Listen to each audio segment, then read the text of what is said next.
அனைவருக்கும் வணக்கம். நம்ம இந்த பதிவுல பார்க்க போறது தரணி ஆளும் பரணி நட்சத்திரத்தின் மகிமைகள். நட்சத்திர சீரீஸ்ல விதி சீரீஸ்ல 27 நட்சத்திரங்களை பற்றிய பதிவு நம்ம பார்த்துட்டு இருக்கோம். அஸ்வினி பார்த்தாச்சு, 2வது நட்சத்திரமாக பரணி. இந்த நட்சத்திரமானது மேஷராசி மண்டலத்தில் இருக்கக்கூடியது. இந்த நட்சத்திரத்தின் ஆளுகைக்குரிய கிரகம் சுக்கிர பகவான் ஆகும். இந்த நட்சத்திரத்தின் வேதகால கேரக்டர்ஸ் யாராருன்னு பார்த்தீங்கன்னா துரியோதனன், யமன், துர்காதேவி, பகவதி, மாரியம்மன் போன்றவர்கள் இந்த நட்சத்திரத்தில் பிறந்தவர்களாக கருதப்படுகிறார்கள். இந்த அதே மாதிரி 27 நட்சத்திரங்களுக்குரிய நாயன்மார்கள் வழிபாடு பற்றி தனி வீடியோ போட்டிருக்கேன், அந்த வீடியோவை பாருங்க. ஸோ இந்த பரணி நட்சத்திரத்துக்குன்னு சொல்லி சிவ நட்சத்திர மாளிகா அப்படின்னு சொல்லக்கூடிய ஒரு ஆதிசங்கரால் சொல்லப்பட்ட 27 நட்சத்திரக்குரிய பரிகார மந்திரங்கள். இந்த பரணி நட்சத்திரக்குரிய மந்திரத்தை டிஸ்கிரிப்ஷன்ல கொடுக்குறேன். அஸ்வினி நட்சத்திரத்தில் அது விட்டு போச்சு. இந்த பரணி நட்சத்திரத்துக்கு அந்த மந்திரம் கொடுக்குறேன், டிஸ்கிரிப்ஷன்ல கொடுக்குறேன், அதையும் யூஸ் பண்ணி பலனடையுங்கள். ஸோ முதலில் நாம் பார்க்கக்கூடிய வரலாறு, we are decoding யமன்ஸ் வரலாறு வித் ரெஸ்பெக்ட் டு பரணி நட்சத்திரம். யமனானவர் சஞ்சனாதேவிக்கும் சூரிய பகவானுக்கும் பிறந்த ஒரு, அதாவது சஞ்சனாதேவிக்கும் சூரிய பகவானுக்கும் பிறந்தவர் யமனானவர். சனி பகவானும் யமனும் ஸ்டெப் பிரதர்ஸ், ஒன்று விட்ட சகோதரர்கள். அதாவது சாயாக்கு பிறக்கிறவர் சனி பகவான், சஞ்சனாக்கு பிறக்கிறவர் யமதர்மன். 2 பேரும் அதாவது சித்தி பையன்ற மாதிரி சகோதரர்கள் தான், சித்தி பையன்ற மாதிரி வரும். ஸோ இப்போ யமன் சூரிய பகவான் சஞ்சனாதேவியோ அவங்களால அந்த வெப்பத்தை தாங்க முடியாதப்ப அவங்க தன்னோட கண்களை மூடிக்கொள்கிறார்கள். அப்போது கூடுறப்போ கண்களை மூடிக்கொள்கிறப்ப பிறக்கிறவர் தான் யமன். இரட்டை பிறவிலாக பிறக்கிறார்கள், யமன் யமி, ஒரு சகோதரன் ஒரு சகோதரி. முதலில் பிறந்தவர் யமன் பரணி நட்சத்திரத்தில் பிறக்கிறார். யமி என்று சொல்லக்கூடிய அவரோட சகோதரி அவரோடு சேர்ந்து பிறக்கிறார். இந்த இருவரும் அதாவது சூரிய பகவான் மற்றும் சாயாதேவியால் வளர்க்கப்பட்டவர்கள். குழந்தைய கொடுத்துட்டு அவங்க போயிடுறாங்க. ஸோ யமன் சிறு வயதிலேயே தன்னுடைய மரணத்தை முயற்சி செய்து பார்க்கிறார். ரமண மகரிஷி மாதிரி அவரும் தன் மரணத்தை முயற்சி செய்து பார்க்கிறார். அவர் இறந்துட்டார்னு நினைச்சு நம்ம, ஏன்னா உலகத்தில் முதலில் பிரபஞ்சத்தில் இறப்பு அப்படின்றது யமனால தான் உருவாக்கப்பட்டது என்றதாக புராணங்கள் சொல்கின்றன. அதனாலதான் அவருக்கு லார்ட் ஆஃப் டெத் என்ற ஒரு பதவியும் கிடைக்கிறது. காலதண்டம் என்று சொல்லக்கூடிய தண்டத்தை கையில் வைத்திருப்பார்கள். இவர்கள் பரணி நட்சத்திரக்காரர்கள் கட்டுப்பாட்டில் காலம் இருக்கும். இது ஒரு ரகசியம். 2வது சொல்லக்கூடியது, இவர் இறப்ப முயற்சிக்கிறப்ப அவங்க சகோதரி அதை பார்த்துட்டு அழறாங்க. அந்த அழுகையினால் ஒரு நதி உருவெடுக்கிறது. யமி அழுகையினால் வரக்கூடிய நதி யமுனா நதி என்று சொல்லக்கூடிய நதி. இது பிருந்தாவன் மற்றும் ஆக்ரா அந்த சைட்ல இருக்கு. இந்த நதியில் குளிப்பதால் பரணி நட்சத்திரக்காரர்களுக்கு மிகவும் புண்ணியம் கிடைக்கும். அடுத்ததாக இந்த யமதர்மராஜன் வரலாற்றில் முக்கியமானது மார்க்கண்டேயர் மகரிஷியோட வரலாறு. மார்க்கண்டேயர் மகரிஷி 816 என்று சொல்லக்கூடிய சிரஞ்சீவி தத்துவத்தை அடைந்தவர். சிவனால் அந்த வரம் வழங்கப்பட்டது. யமதர்மனுக்கும் யமதர்ம பட்டம் சிவனால் அவருடைய தபசிற்கு மெச்சி வழங்கப்பட்ட ஒரு விஷயமாகும். அதே சிவன் திருக்கடையூர் திருத்தலத்தில் மார்க்கண்டேயர் தன் ஆயுள் காலம் நெருங்கிவிட்டது என்று தவம் இருக்கும் போது யமன் அவரோட 16வது வயசுல கரெக்டா அவர் ஆயுள் 16 வயது வரைக்கும் தான் அவர் ஆயுள்னு சொல்லிட்டு சிவன் அவர் தந்தையான மிருகண்ட முனிவருக்கு வரம் கொடுத்திருந்தார். அந்த வரம் கரெக்டா 16 வயசு முடிகிறப்ப யமதர்மராஜன் பாசக்கயிறை வீசுறதுக்காக அந்த திருக்கடையூர் திருத்தலத்தில பகவான் மார்க்கண்டேய மகரிஷி பகவான் அமிர்தகடேஸ்வரருக்கு பூஜை செய்த சமயத்துல அவர் மேல பாசக்கயிறை வீச வர்றாரு. வீச வரப்ப மார்க்கண்டேயர் சென்று அந்த அமிர்தகடேஸ்வரை கட்டி அணைக்கிறார். அந்த பாசக்கயிறானது லிங்கத்தின் மேலும் விழுந்து விடுகிறது. ஸோ அதுல இருந்து காலசம்ஹாரமூர்த்தி எழுந்து யமனை சம்ஹரிக்கிறார், காலத்தையே சம்ஹரிக்கிறார். அவருக்கு காலசம்ஹாரமூர்த்தி இது பண்ணதுனால யமன் இறந்துடுறாரு. பரணி நட்சத்திரக்காரர்கள் பல முறை இறந்து பிழைப்பார்கள்.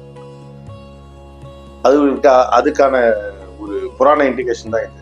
அவங்க ஹாஸ்பிட்டல்ல பல இது வரைக்கும் போயிட்டு கடைசி வரைக்கும் போயிட்டு திருப்பி போயிட்டு வந்துருவாங்க. 2-3 வாட்டியாவது அவங்க லைஃப்ல நடக்கும்.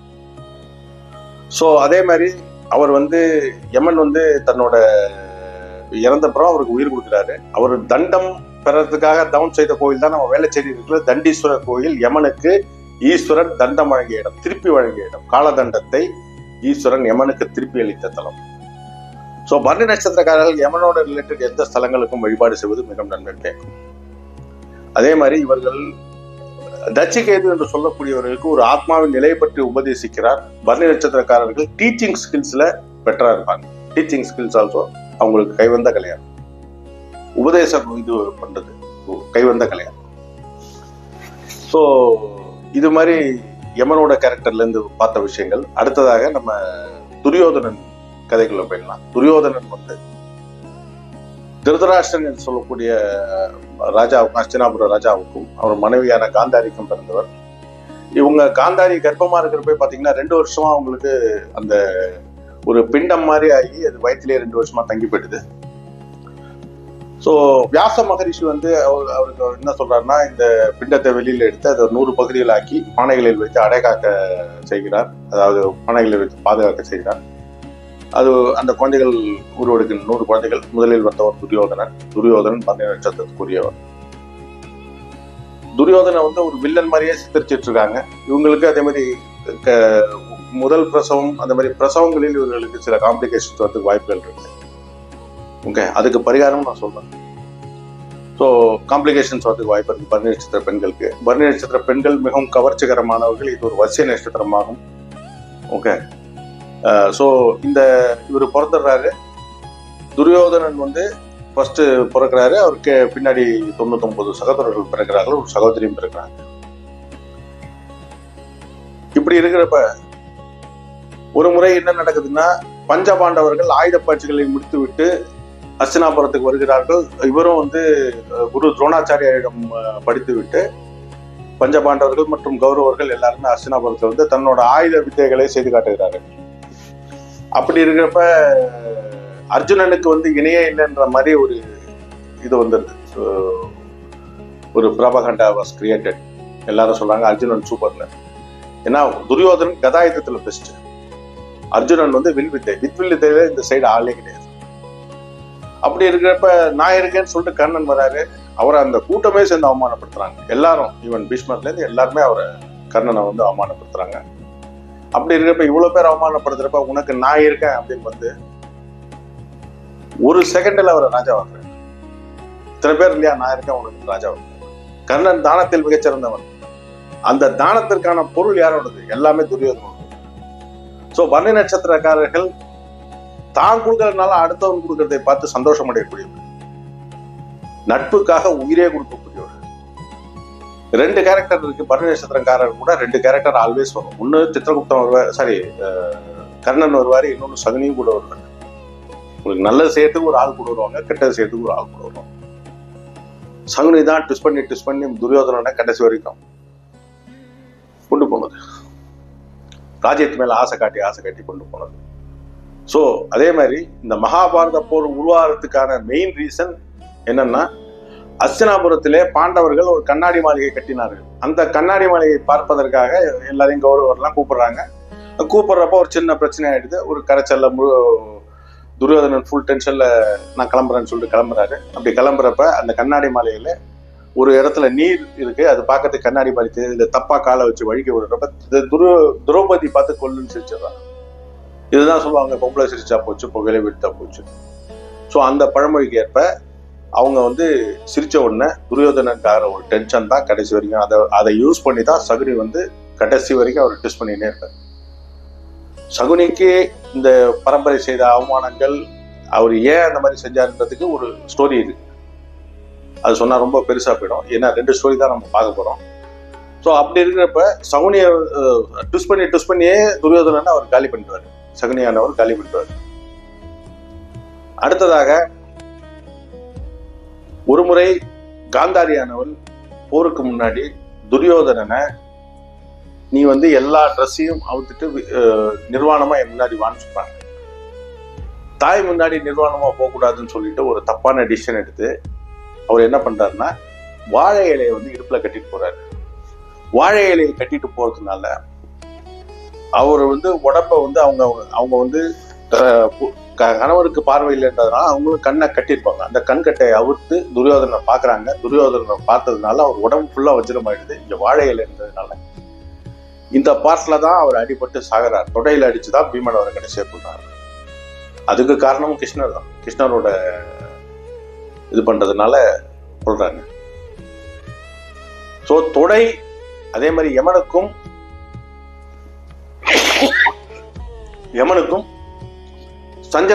சாயாதேவி அவர்களால் ஒரு முறை யமனுக்கும் காலில் அடிபடுகிறது. ஸோ இவர்களுக்கு இடுப்புக்கு கீழே தொடை அல்லது கால் பகுதியில் சிறு சிறு காயங்கள் ஏற்பட வாய்ப்புண்டு, சர்ஜரி நடக்கிறதுக்கு வாய்ப்புண்டு. ஸோ இடுப்புக்கு கீழே ஒரு கவனமாக இருப்பது மிகவும் அவசியம். பரணி நட்சத்திரக்காரர்கள் கவனமாக இருப்பது மிகவும் அவசியம். ஸோ அதே மாதிரி மகாபாரத போரின் இறுதி, மகாபாரத போர் முடிஞ்சிச்சு, எல்லாரும் இறந்துட்டாங்க. கௌரவர்கள் சைடு 2 பேர் தான் இருக்காங்க. 2 சைடு நஷ்டம். அவங்களுக்கும் பாண்டவர்கள் 5 வாரிசே இல்லாமல் போயிட்டாங்க. பாண்டவர்கள் வாரிசே இல்லாமல் போறாங்க. அதுக்கு தனி ரீசன் இருக்கு. கௌரவர்கள் சைடு 2 பேர் தான் இருக்காங்க. ஒருத்தர் வந்து இப்போ துரியோதனன், அவன் பையங்கயே எல்லாரும் செத்து போயிட்டாங்க. ஒருத்தர் வந்து துரியோதனன், இன்னொருத்தர் அஸ்வத்தாமன். அஸ்வத்தாமன்றவர் வந்து அஸ்வினி நட்சத்திரக்காரர்கள். அவர் கதையை நான் வந்து சொல்ல முடியல, டைம் இல்லை. ஆக்சுவலா அது சொன்னா ஒரு நட்சத்திரத்தோட எப்படி குட் கேரக்டர் இருக்கோ அது மாதிரி பேட் கேரக்டர் டீகோட் ஆகும். அது வந்து அஸ்வத்தாமனை வச்சு அஸ்வினி நட்சத்திரத்துக்கு சொல்ல முடியும். கமெண்ட்ஸே போட மாட்டேன்றீங்களே, போட்டால் தானே சொல்ல முடியும். ஸோ இது வந்து என்ன பண்றாங்கன்னா, இவர் வந்து ஒரு நீர்நிலையில் அடியில் அமர்ந்து துரியோதனன் இந்த இழப்புக்கெல்லாம் என்ன எல்லாரும் இறந்துட்டாங்க, கர்ணன்லேருந்து எல்லாருமே இறந்துட்டாங்க, ரொம்ப மனவேதனையோட அமர்ந்திருக்கிறார். இவங்க 5 பேர் வராங்க, பஞ்சபாண்டவர்கள் மற்றும் கிருஷ்ணன் சேர்த்து 6 பேர் வராங்க. வந்து துரியோதனனை போருக்கு அழைக்கிறாங்க. அதான் உடனே கிளம்பி வந்துடுறாரு, நான் வரேன்னு சொல்லிட்டு. தர்மன் வந்து ஒரு ஆப்ஷன் கொடுக்குறாரு, எங்க 5 பேர்ல யாரை வேணா தேர்ந்தெடுத்து யுத்தம் செய்யலாம்னு சொல்றாரு. அப்படி இருந்தும் அவர்கள் வந்து கடைசி வரைக்கும் தன் பிடிவாதத்தில் பயங்கரமா இருப்பாங்கன்றதுக்கு ஒரு ரீசன் வந்து பாத்தீங்கன்னா, நான் வந்து பீமனுடைய யுத்தம் செய்யறேன், நேர்மையை கடைபிடித்து கடைசி வரையும் அவர் கரெக்டா டீல் பண்றாரு. பீமனை தான் யுத்தத்துக்கு அழைக்கிறார். ஏன்னா கதாயுதம் இவர் வச்சிருக்கிறது கதாயுதம், பீமன் இருக்கிறது கதாயுதம். ஸோ பீமன் தான் சபதமும் போட்டிருக்காரு. உன் தொண்டையை கிழித்து ரத்தத்தை துச்சாதனன் சொல்றாரு திரௌபதிக்கு, பீமன் தான் சபதம். ஸோ யுத்தம் நடக்கிறது. யுத்தத்தில் துரியோதனன் கொல்லப்படுகிறார். இது வந்து ஆக்சுவலா வந்து பாத்தீங்கன்னா பலராமருக்கு இது பிடிக்கல, கிருஷ்ணர் ஃப்ராட் அவருக்கு பிடிக்காம அவர் வந்து கிருஷ்ணன் மேலேயே கோச்சிட்டு போறாரு. One of the best student of Balaramar வந்து துரியோதனன். பீமனோட துரியோதனை தான் பலராமருக்கு ரொம்ப பிடிக்கும். துரோணரோட வில் வித்தையெல்லாம் கற்று முடித்த அப்புறம் துரோணர் வந்து துரியோதனனையும் பீமனையும் பலராமர் கதாயுத பயிற்சிக்காக பலராமரிடம் அனுப்பி வைக்கிறார்கள். அவர் வந்து கதாயுதத்தில் மிகச்சிறந்தவர் பலராமர். அப்பேற்பட்ட பலராமரிடம் கதாயுத பயிற்சிக்காக அனுப்பி வைக்கிறார்கள். அப்படிப்பட்ட பலராமர் வந்து துரியோதனன் இறந்ததுல வந்து அவருக்கு மிக வருத்தம், கிருஷ்ணரோடைய அவருக்கு மன சங்கடமாயிடுது. ஒரு சகோதரருக்குள்ளேயே பிரச்சனை வந்தது. அந்த அளவுக்கு பாண்டவர்களுக்கு சப்போர்ட் பண்ணி கிருஷ்ணர் பண்றாரு. அதே மாதிரி அர்ஜுனனுக்காக ரிசர்வ் பண்ணி வச்சுட்ட வாசவி அஸ்திரம் என்று சொல்லக்கூடிய ஒரு அஸ்திரம் இருக்கு. அந்த அஸ்திரம் வந்து இந்திரனால் கர்ணனுக்கு கொடுக்கப்பட்டது. அந்த அஸ்திரத்தை வந்து கர்ணன் வந்து அர்ஜுனனுக்காக ரிசர்வ் பண்ணி வச்சிருந்தாரு. அந்த அஸ்திரம் வச்ச குறி தப்பாம தாக்கக்கூடியது. இன்னொரு முக்கியமான விஷயம், இந்த அஸ்திரங்கள் பத்தி உங்களுக்கு பதிவு வேணா கமெண்ட்ஸ்ல போடுங்க. நான் வந்து இந்த நட்சத்திரா சீரீஸ் முடிஞ்சப்பறம் அந்த அஸ்திரங்களை பத்தி கூட உங்களுக்கு சொல்லுவோம். எல்லா அஸ்திரம் பத்தியும் அதுக்குரிய மந்திரங்கள், அது என்ன பயன் அந்த அஸ்திரத்தை கொடுக்கக்கூடியதுன்னு வேணாலும் சொல்றோம். ஸோ வாசவி அஸ்திரத்தை ரிசர்வ் பண்ணி வைக்கிறாரு. இதுல வந்து கிருஷ்ணர் வந்து என்ன பண்ணிடுறாங்கன்னா, கடப்தஜன பிக்சர்ல கொண்டு வந்து அந்த அஸ்திரத்தை காலி பண்ணிட்டாரு. பஞ்சபாண்டவர்களுக்கும் சரி பீமனுக்கும் சரி எல்லா பவரும் இருந்தது. எல்லா பவரும் இருந்ததுன்னா ஆண்டவன் கிருஷ்ணன் கூடவே நிற்கிறான். பிளஸ் பீமனுக்கு வந்து ஆஞ்சநேயர் கட்டி பிடிக்கிறாரு. அர்ஜுனனுக்கு பாசுபாதாசனம் சிவன் கொடுக்குறாரு. அப்புறம் பீமனுக்கு வந்து நாகலோகத்தில் இருக்கும் நாகராஜா வந்து 1000 யானையின் பலத்தை கொடுக்குறார். இந்த மாதிரி பல வரங்கள் இருந்தது. துரியோதனன்ட்ட இருக்கிற ஒரே ஒரு பலம் தாயோட சக்தி, அதாவது வஜ்ர தேகமா மாறினது மட்டும்தான். மற்றபடி எந்த ஒரு டிவைன் சப்போர்ட்டும் அவருக்கு கிடையாது. அதுக்காக பன்னீர் நட்சத்திரக்காக அந்த மாதிரி இல்லை. பட் இதோட கான்செப்டை நம்ம என்ன புரிஞ்சுக்கணும்னு கேட்டீங்கன்னா, தனித்து நின்று எதையும் செய்யக்கூடியவர்கள் பன்னீர் நட்சத்திரக்காரர்கள். ஆனா துணையும் அவசியம். கூடவே 2 துணை வரும், நல்லது வரும் கெட்டது வரும். இவர்கள் துணை தேர்ந்தெடுப்பில் மிக கேர்ஃபுல்லா இருக்கும். ஸோ இத மாதிரி இந்த 2 வரலாறுகள் முடிகிறது. இப்போது நம்ம பரிகார முறைகளை பார்த்துடலாம். பரிகார முறைகள், அதிர்ஷ்டம் தரக்கூடிய பரிகார முறைகள். பரணி நட்சத்திரத்துக்கு சாதக தாரையாக புனர்பூசம் நட்சத்திரம் வருகிறது. ராமர் வழிபாடு மிகவும் நன்மை தரக்கூடியது. இரட்டை பூனை பொம்மைகள் இவர்கள் வீட்டில் வைத்துக் கொள்ள, 2 பூனை சேர்ந்த மாதிரி இருக்கிற 2 பூனை பொம்மைகளை இவர் வீட்டில் வைத்துக் கொண்டால் மிகுந்த நன்மை பயக்கும்.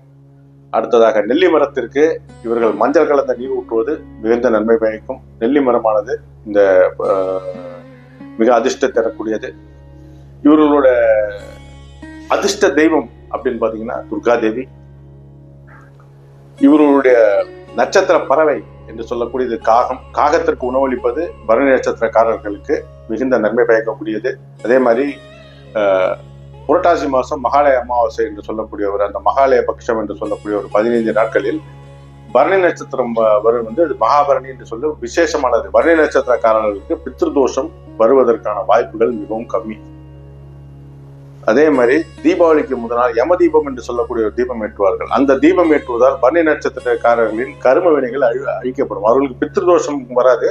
பட் ஹவவர் அந்த பித்திருக்களுடைய ஆசீர்வாதம் அதிகரிக்கும், அதிர்ஷ்டம் அதிகரிக்கும், கர்ம வினைகள் கட்டிக்கொள்ளும்.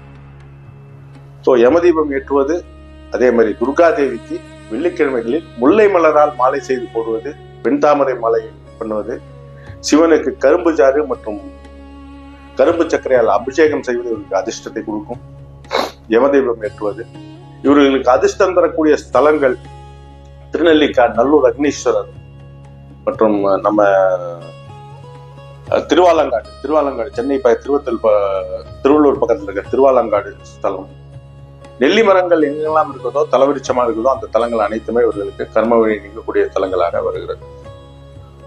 அதாவது இந்த இது பாத்தீங்கன்னா நட்சத்திர பலன்கள் 30% விதியை சம்பந்தப்பட்டது. கட்டங்கள் சம்பந்தப்பட்ட பலன் 30%, அது மதி சம்பந்தப்பட்டது. கதி சம்பந்தப்பட்டது லக்னத்துக்குரிய பலன். இந்த மாதிரி தனித்தனியா பிரிச்சு ஒரு 30%க்கான பிரச்சனைகளை நம்ம நட்சத்திர வழிபாட்டின் மூலமாக சரி செய்து கொள்ள முடியும். நட்சத்திர லிங்க வழிபாடு, பன்னி நட்சத்திர லிங்க வழிபாடு, இதற்குரிய ஒரு மந்திரம் இருக்கிறது. அந்த மந்திரம் டிஸ்கிரிப்ஷன்ல கொடுக்குறேன். பன்னி நட்சத்திரத்துக்குரிய மந்திரம். அந்த மந்திரத்தையும் நீங்க யூஸ் பண்ணி ஒரு நாளைக்கு 27 முறை சொல்வதால் உங்கள் வாழ்வில் வளம் பெறும் என்பதில் சிறிதளவு ஐயமில்லை. ஸோ இந்த நட்சத்திரத்துக்குரிய அதிர்ஷ்ட தரக்கூடிய சித்தரானவர் போக பெருமான். போகரோட சமாதி பழனிமலையில் இருக்கிறது. பழனிமலையில் உள்ள சமாதி இருக்கிறது. ஸோ போகர் வழிபாடு இவர்களுக்கு இந்த நன்மை பயக்கக்கூடிய வழிபாடு. 13ஆம் சித்தர் சொல்லுவாங்க, 13ஆம் நட்சத்திர சித்தர் சொல்லுவாங்க. பட் என்னோட ஜென்ம நட்சத்திர சித்தரே கர்ம வழிபாட்டை, கர்மவினை நீக்கக்கூடிய ஒரு வழிபாடு தான் என்ன நான் சஜஸ்ட் பண்றது. அதே மாதிரி நாயன்மார் வழிபாடு, நாயன்மார்களுக்கு தனி பதிவு போட்டிருக்கேன், பார்த்து தெரிந்து கொள்ளுங்கள். ஸோ இது மாதிரி பல பதிவுகள் இந்த சேனலில் தொடர்ந்து வழிபடும். 27 நட்சத்திரத்துக்கும் சீரீஸ் போடுறேன். உங்களுக்கு இந்த மாதிரி வீடியோ எக்ஸ்டெண்டா வேணும், இதில் குறை இருக்கு, நிறைய இருக்கு அப்படின்னா தயவு பண்ணி கமெண்ட்ஸ்ல சொல்லுங்க. நன்றி, வணக்கம்.